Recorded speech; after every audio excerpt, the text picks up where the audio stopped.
We are coming to you live via Facebook streaming, YouTube streaming, and also via Skype. Each one of you is welcome to this live streaming from our studios in Trinidad. Sutras of Vigyan Bhairav Tantra,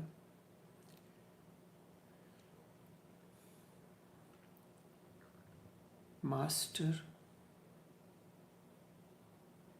how and what does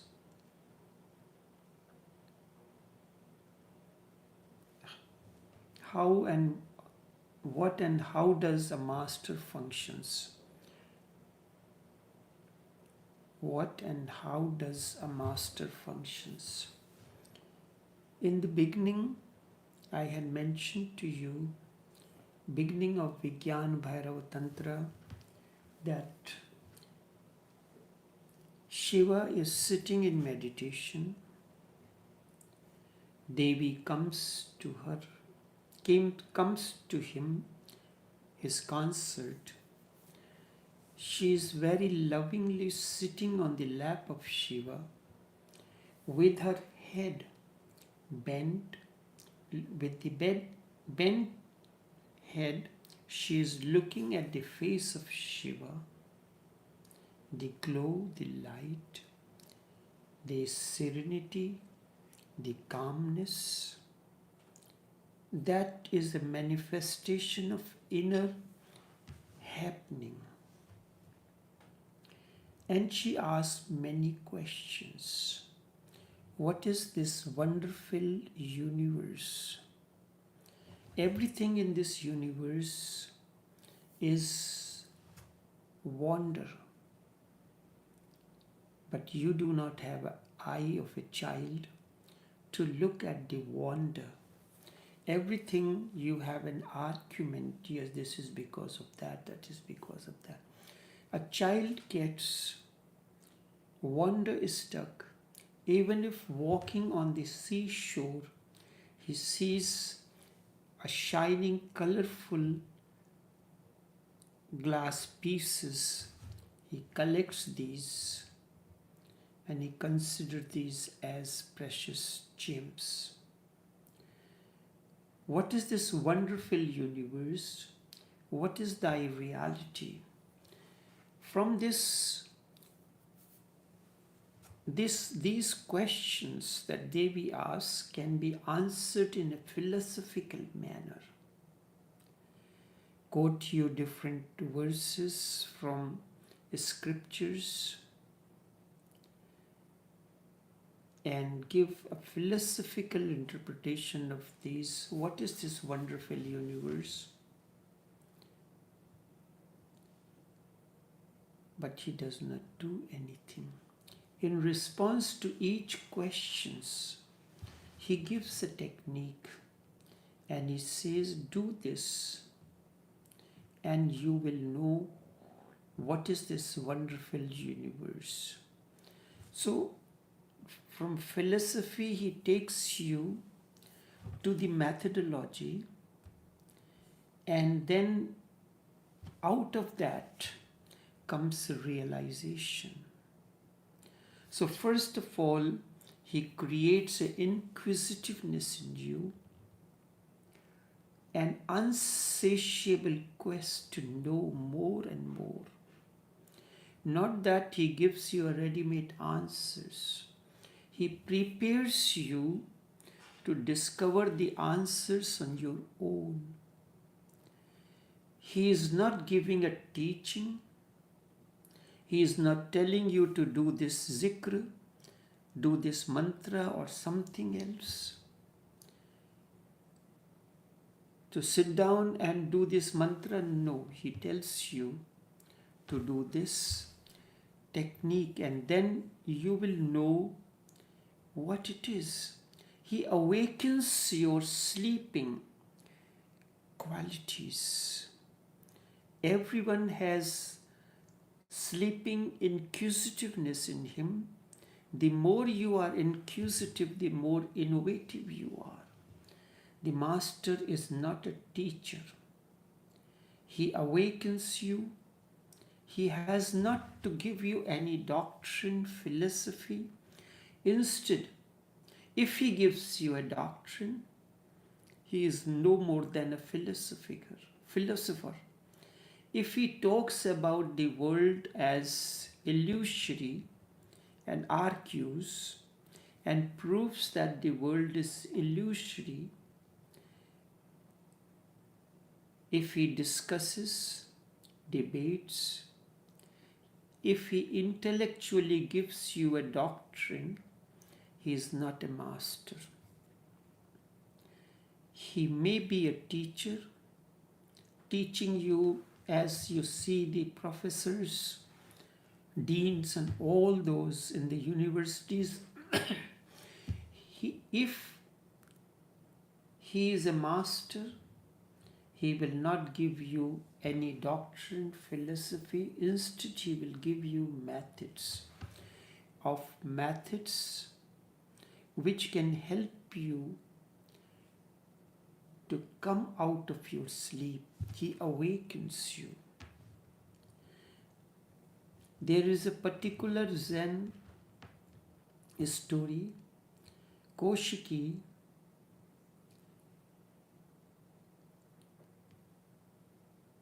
comes to the disciple is sleeping. He calls him once. Koshiki does not answer. The disciple does not answer. I may not remember the name of the Zen master and the disciple, but the story is, then he calls him again. He says, "Yes, master." And he turns aside and goes to sleep again. This is what happens when you are sleeping and your father or mother wakes you up. First call, you do not respond. Second, you say what? And you turn your side and fall asleep again. Then he calls back again. So he has heard you calling you, but he doesn't say anything. Why is he calling you? What do? You say, "Why are you calling me for so early? Tell me if you are calling me for something, but just don't go on calling." But the master is doing this to awaken you. He calls you. He creates an inquisitiveness in you. He may not have anything to tell you, but he calls you. This call is to awaken you. That is why what is happening, as a person you may be dreaming, your father wakes you up, is trying to wake you up, or the mother, you get angry because he or she is disturbing your sleep, your dream, and it is difficult to live with a master. Any little thing, any little miss, you get a hit. In Zen, I will give you example my own. During the winter time, when I was staying with my uncle, so it happened that during winter, for his shower, the water has to be warmed. And the fireplace, we did not have the heater or the electric stove or the gas stove. So the fireplace need to be lit with the wood, and that was in open space. It was in the open space. So in the evening, I would ask the servant to put the pot full with water and put it on this fireplace, put the wood inside, keep the matchbox, ready, but everything is exposed. Wood gets cold. Now, in order to lit the wood, you have to put a piece of cotton soaked in kerosene or something inflammable substance that it catches the fire, and with that the wood starts, wood catches the fire. The matchbox is cold. I am wearing ordinary slippers, no socks, covered myself with a blanket, sitting by the fireplace, trying to light the stove. So finally, after a little bit of rumblings, the fireplace gets lit, water starts boiling. Now from inside, this voice comes in. He used to call me Bhaiya. Bhaiya, water is ready. And I have, because you are sitting down early morning, winter, cold winter around 4 o'clock, you are to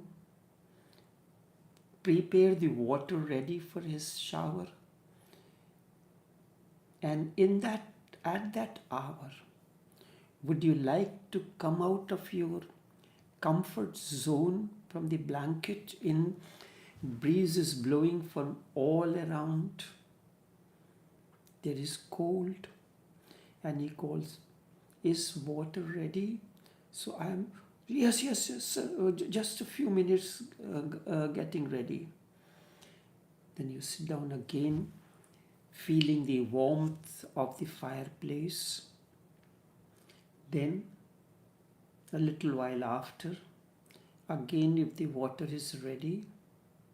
So in that situation, how can you fall asleep or dream? You may get a small nap, but you will not fall asleep. So he, the master, wakes you up. He disturbs your sleep.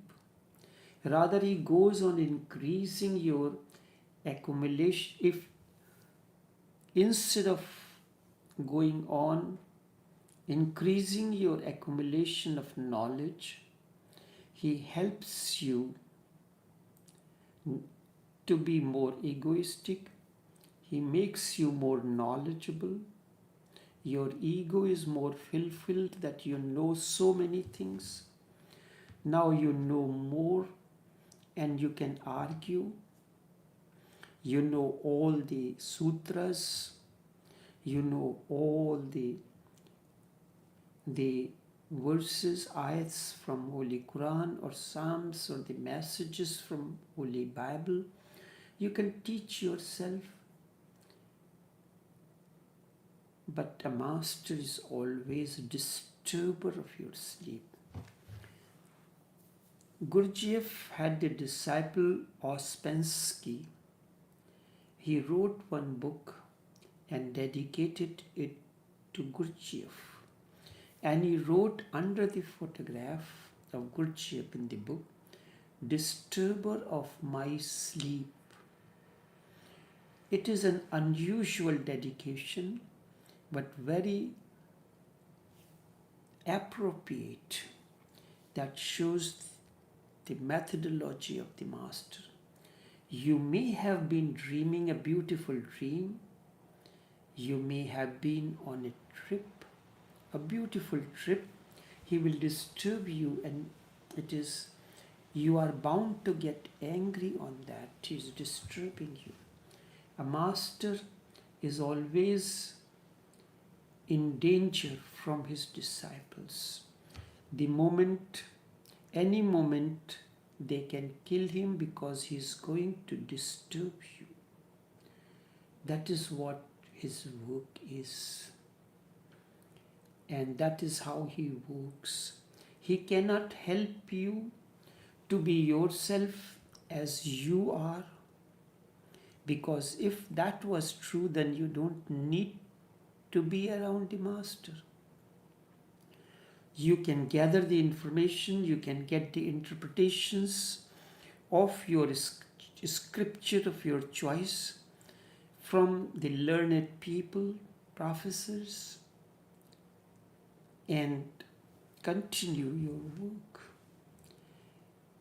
He cannot help you to be yourself as you are, because you are false. He has to destroy your false identity. As I mentioned to you, you are a locked smartphone, and phone is smarter than you. That's why most of us do not know how to use all the functions of a smartphone. The manufacturer has made you unlocked, but you are connected to a particular network and you are locked. You are locked in either of the three major networks: Hinduism, Christianity, or Islam. These are the major networks. Others are very small numbers. That is why he is disturbing your false identity. Your identity needs to be cosmic. When you were born, you did not know that you are a citizen of this country. You belong to this particular religion or the conditioning.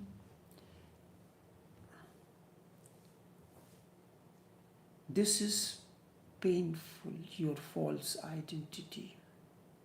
Your identity needs to be cosmic. I had mentioned to you at the time of the beginning of the education system, according to Sanatan Dharma, the master asks you a question: whose sannyasi renunciate you are now?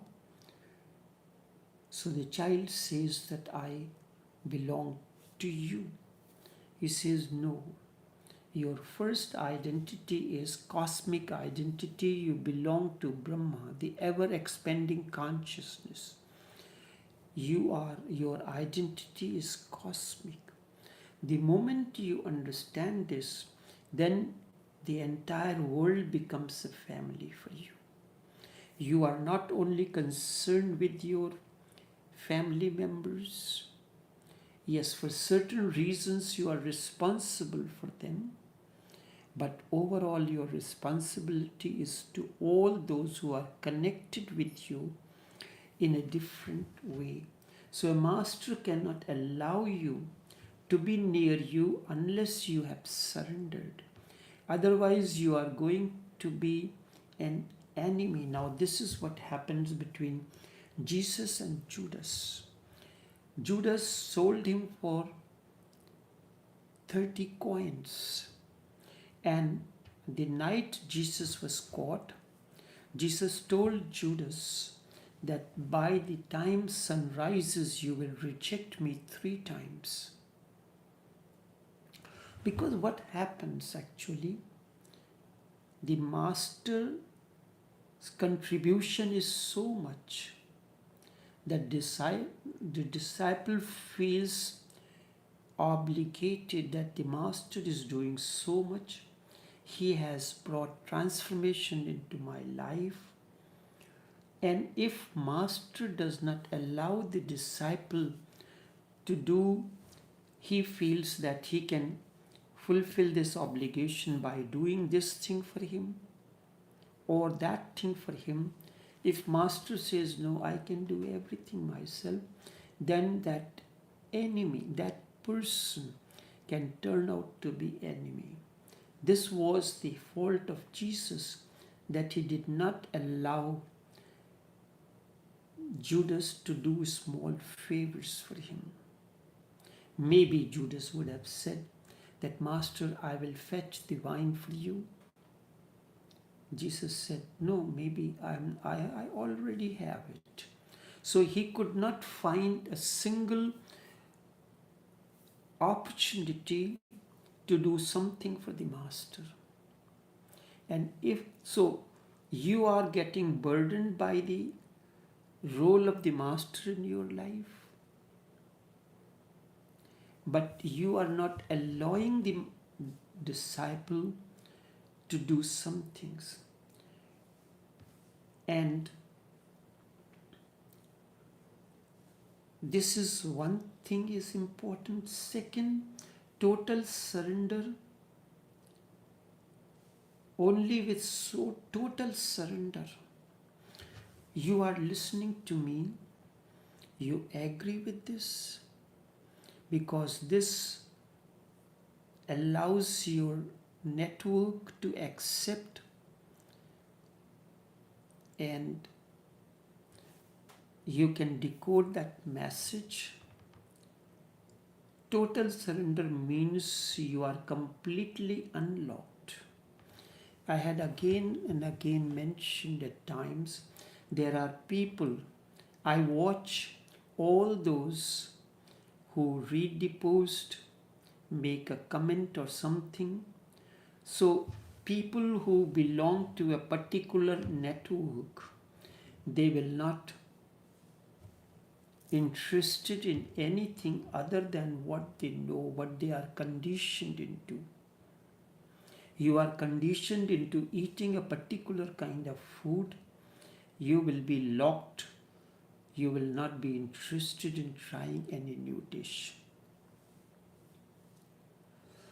So the work of the master begins.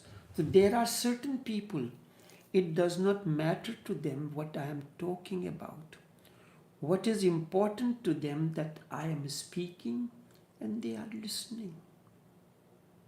I am not telling you to leave this. You are accustomed to eating a particular kind of food. I am not telling you don't eat that. All I can encourage you, try the other dishes also. They also satiate your hunger, satiate you. So it is important to try those dishes.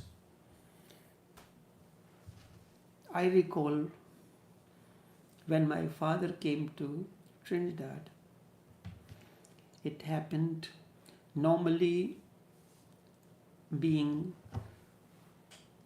living in the West, we eat other things, like for instance, we may take pizza for dinner, we may take pasta for dinner, we may take any other, maybe we may take a Chinese dish or something for dinner.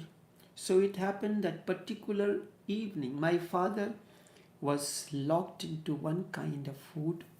All his life he ate Indian food, which includes a dal, a vegetable, and flat bread, which is known as chapati. So that was his basic meals throughout his life. So that evening, pizza was made. So he ate pizza because it was made, something new for him. After we finish pizza, dinner is finished. But his dinner is not finished. So we were sitting down on the couch and he came close to me. He said, "Are we not going to cook dinner tonight?" Because he was locked into a particular cooking style. So he could not understand that pizza could also be a complete meal. So in the same way, you are locked into your system that you are brought up in a particular environment, Hindu environment or a Christian environment or Islamic environment, and you do not know that anything other than what you know can satiate you.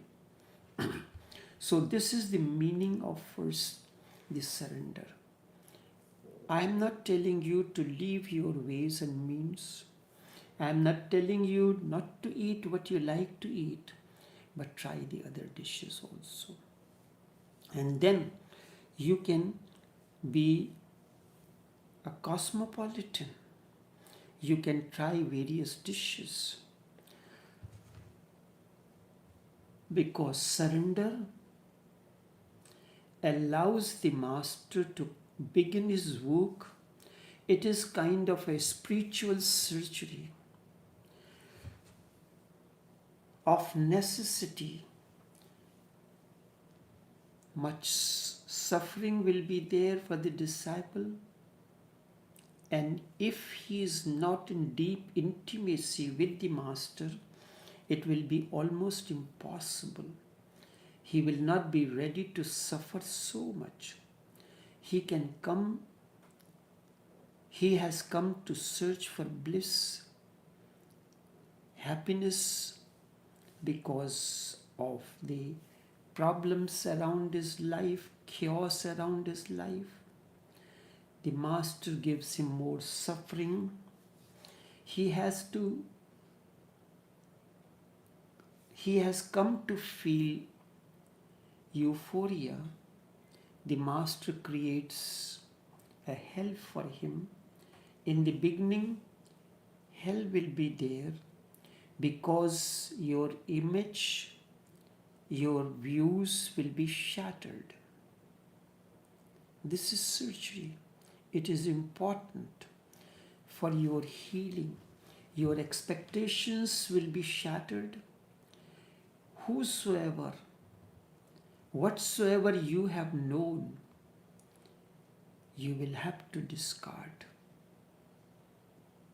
You have to discard the old clothes, old habits. Whatsoever you are, he will undo it. Really, you have to pass through a death. If you want to feel fresh, what you need to do, you have to take a shower. And to take a shower, you have to undress yourself completely before you can take a shower. And unless you take a shower, you decide that you want to freshen yourself, but you do not want to take a shower because for that you have to undress yourself. You have to go a kind of a surgery. Then nothing can happen.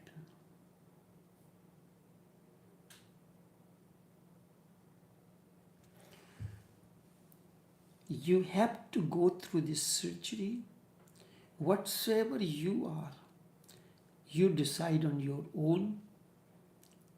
You had been in heat, so there is perspiration. You want to freshen up yourself, so you undress yourself, take a shower, and put on a new garb. In India, in old days, it used to be said, for the master, the word was used, achari mrityu. Mrityu means death. It means the master. The master is the death of your conditionings, death of what you are. He is. And unless you trust so totally, do you want to go to an ordinary surgeon for surgery? You inquire about the surgeon, you inquire about the surgery, and then it causes pain to you, and it is painful, yet still you go into surgery to remove that particular ailment which is causing you suffering. Your life is in a chaos. In order to remove the chaos that is there in your life, doesn't you have to go to a surgery? A master is the surgeon who analyzes your situation, sees and says that you have to go through this surgery. It may take some time, and first the polyp that is causing this chaos in your life, or something that is causing the problem has to be removed by surgery. He has to cut off all that. And if you do not trust, how can you enter into this surgery? So Master is a surgeon. He removes the polyp, all that the growth which is cancerous and causes chaos in your life. He has to remove it via surgery, no other way. Can something that is in your, if it is outside, maybe a small incision can be necessary. You do not need to go in anesthesia. If you have an abscess, a small anesthesia can help you, or it may not be necessary. But if something is deep within you, which only MRI or the doctor's experience, surgeon's experience can, after the test, will be able to detect that this is the problem, this has to be removed. Only then you can live your normal life of happiness and health. So, if you do not trust him, how can you agree for this surgery? So you very easily agree for the surgeon to perform the surgery for you, but when it comes to the Master, you do not understand his ways and means. He is like a surgeon. He has to cut off all those growths that has been causing cancerous chaos into you. And if it continues, you know what would have been your situation. This surgical operation that Master does is impossible because in the beginning there will be suffering.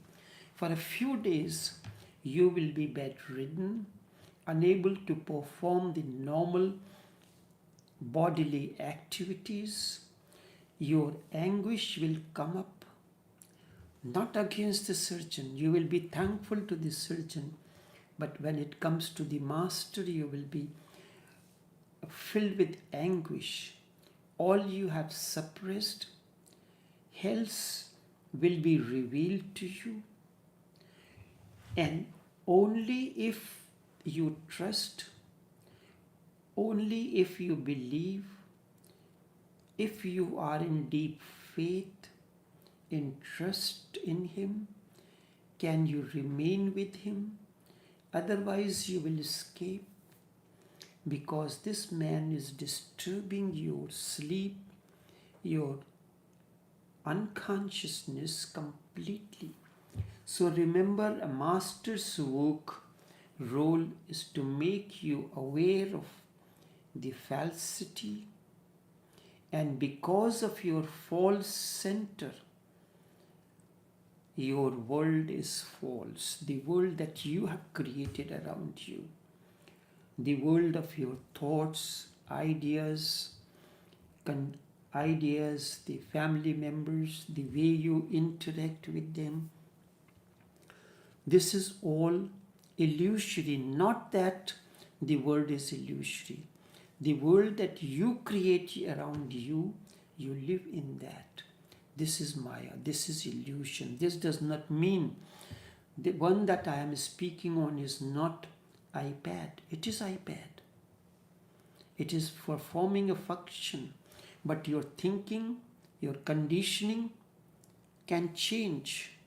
This system, iPad, can also change, but only as long as it is functioning, its life is there. So it has a function, but maybe your conditioning has given you a certain kind of satiation for some time, but now it has become redundant. So it has to be replaced. It is not Maya because your eyes are illusory. It is illusory because your eyes are filled with wrong conditionings. They are filled with dreams. You project your dreams all around, and the reality is falsified. Your son, your daughter, your wife is there around, but you start imposing your views and ideas that you have to do this, you have to do that. We give our minds to them, our conditioning to them. So the child is real, is unlocked, but you are trying to lock him into the system that you have. Can't you allow you have a AT&T locked phone? Can't your son or wife or daughter can have the smartphone of the different network? No, we want a package so that we can get benefit. We can get a package, all the phones belonging to one network. You get the discounted rate. This happens in our day-to-day life. So we condition everyone in the house in the same way. So you do not have to have additional scriptures or something else. In Japan, I have heard in a family, one may be belonging to Shinto, next one may belong to Zen, the next family member. Each family member may belong to a different network.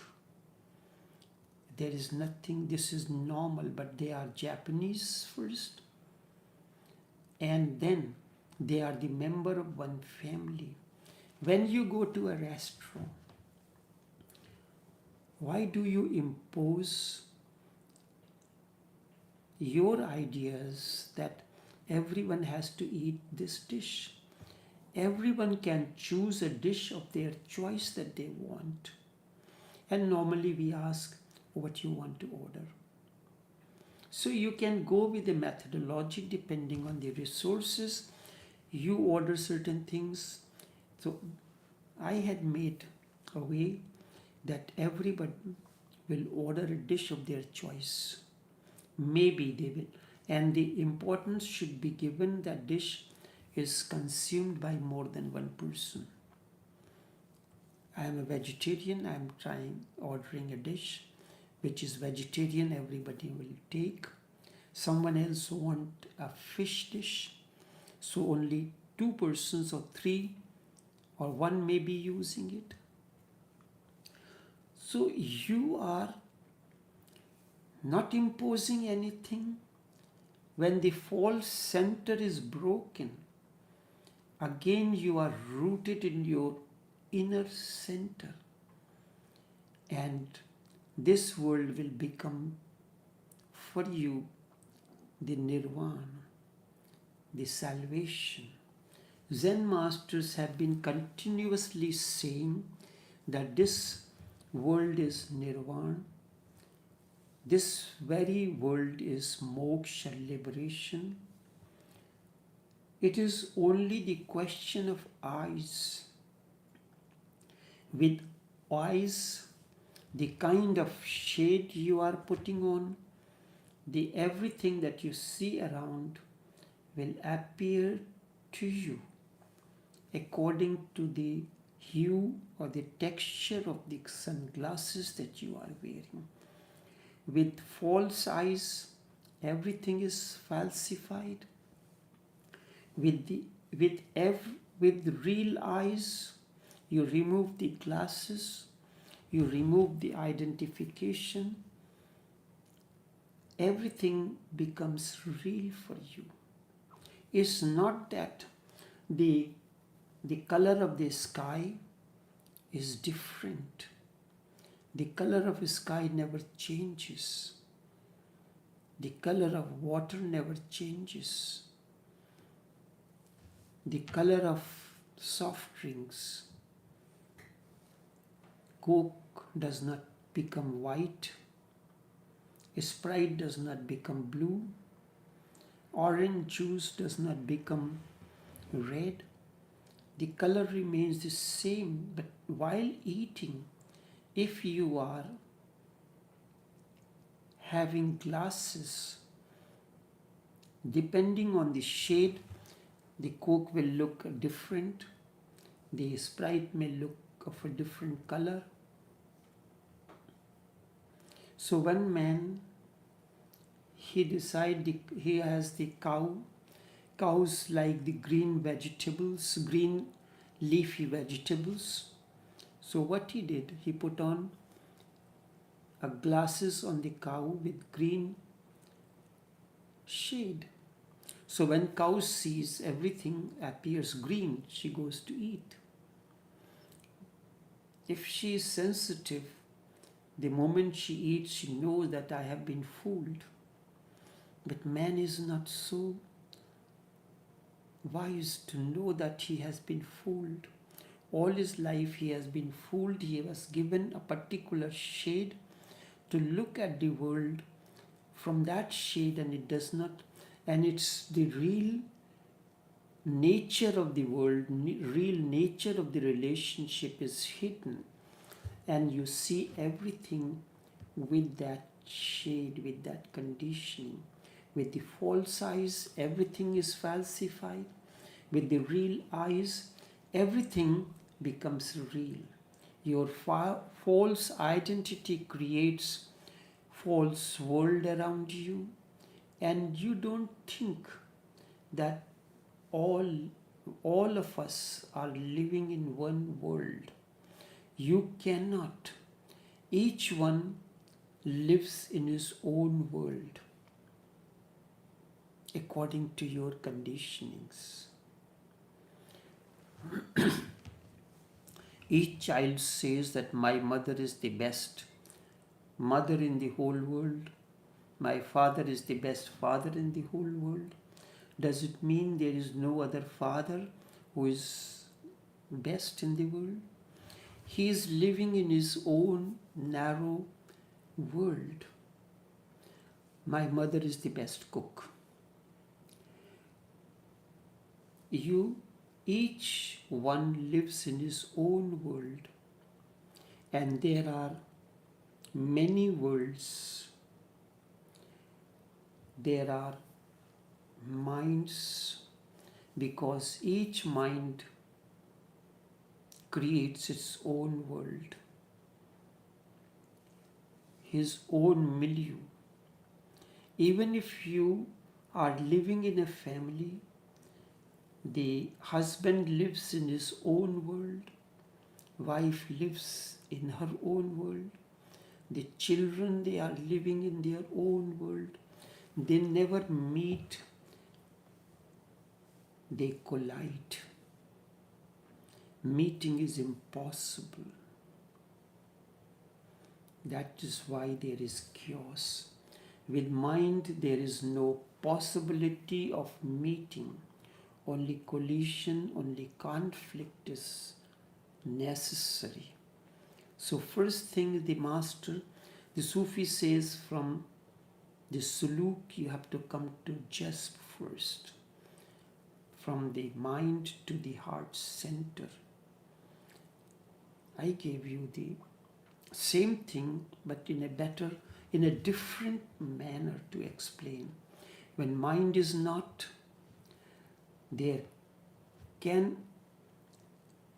when mind is not, there cannot be meeting. The wife lives in her own world, in her own expectations. The husband for her is not real husband that is there in the world. He is just her own image. The husband lives in his own world, and the real wife is not his wife. He has image, how a wife should be, how he will want his wife to be. Wife wants husband to live the way she wants. And whenever the wife falls short of the image, or the husband falls short of the image that she is carrying, or the image that he is carrying, conflict, chaos, anger, hatred, and all these comes. He loves his own image of a wife. Wife loves her own image of her husband.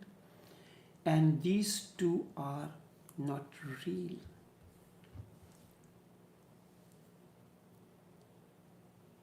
You have to come out of that. You want to impose your ideas on your husband or on your wife. You do not accept the husband and wife as they are. This is the cause of chaos. This is the illusory world that you are living in. The real wife is then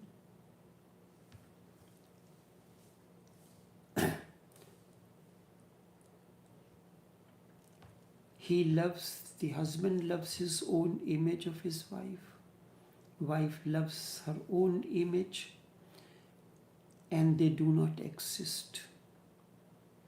The husband of your image does not exist. Wife of your image does not exist.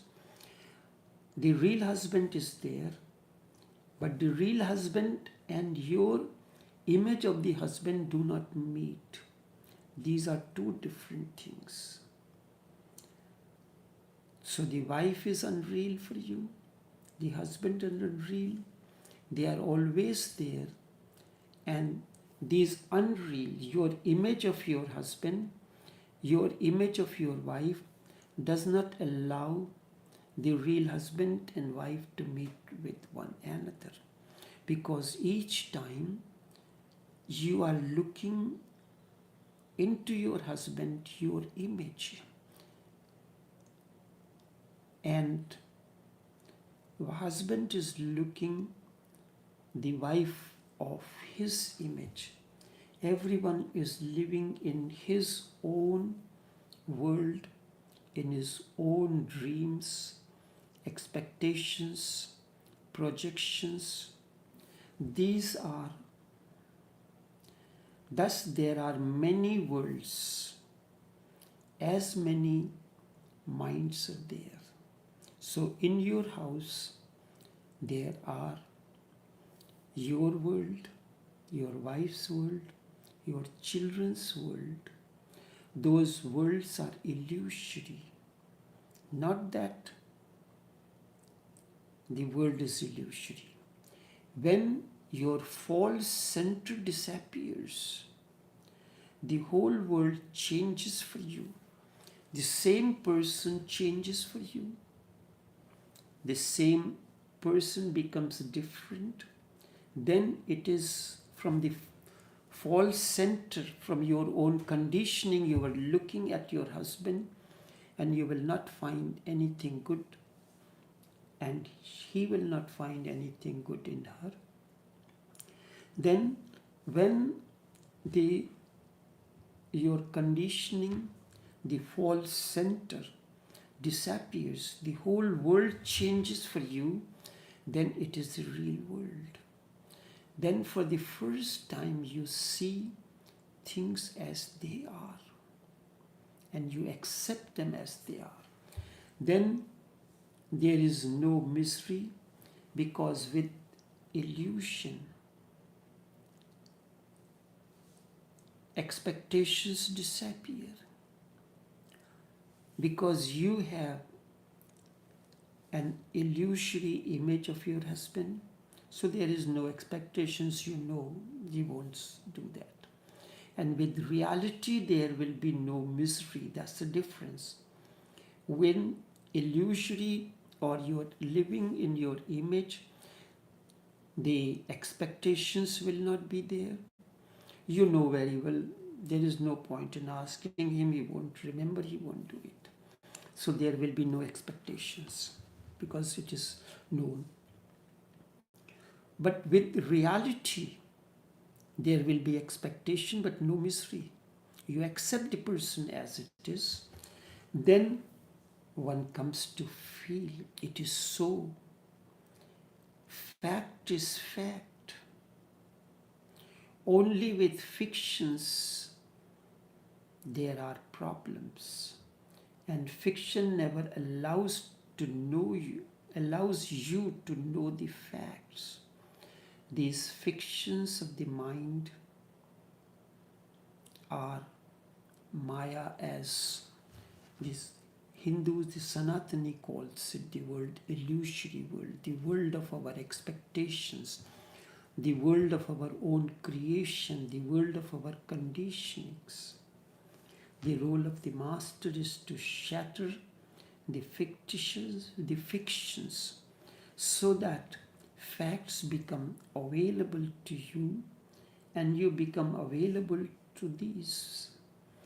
That facticity is truth. Once you know that falsity, even the master will be different.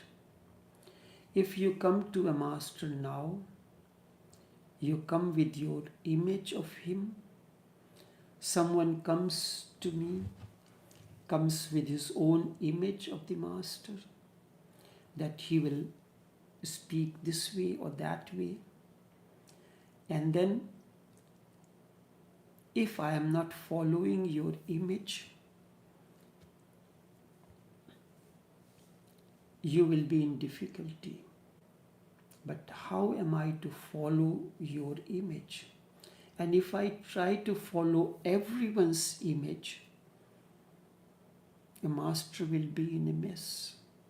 And every disciple thinks that I should be, the master should be like this, like that. There is a Sufi story. A king was in search of a master. He comes out of his kingdom. He sees on a platform under the tree a man sitting, a young man sitting wrapped with a blanket. He asks him about the qualities of the master. The person tells he will be like this, he will have a long grey beard, older person, this and that qualities. So he goes on, he thanks the person and goes on his search, riding the horse in search of the master. He spends time, and during that period, that person who he asked the question has grown old. He comes back and he sees and he finds that this person who is sitting under the tree fulfills the requirements of his requirements about the master. So then it comes in, if you are the real master, then I accept you, the master says. Indeed, I am known by that name. Then accept me as your disciple. The master said that I cannot do. Why you cannot do that? Is disciplehood born in you? I may be the correct master for you. Are you disciple? Are you ready? You have an image of the master according to your own conditionings. The person, if you have a Sufi background or Islamic background, the person should be wearing this particular kind of a attire with a cap on his head. If you are from a Hindu background, you should be putting on this kind of a garb. But a man in a shirt and tie and dressed like a gentleman, How could he be the master? Krishnamurti always dressed in shirt and pants like a gentleman, as it is said. He never wore the traditional outfit of a Sufi or a Hindu master or anything else. Once you know that falsity, even the master will be different. If you come to a master now, you come with your image of him, someone comes with this kind of image, and if the master is not fulfilling his concept, your concept, he becomes frustrated.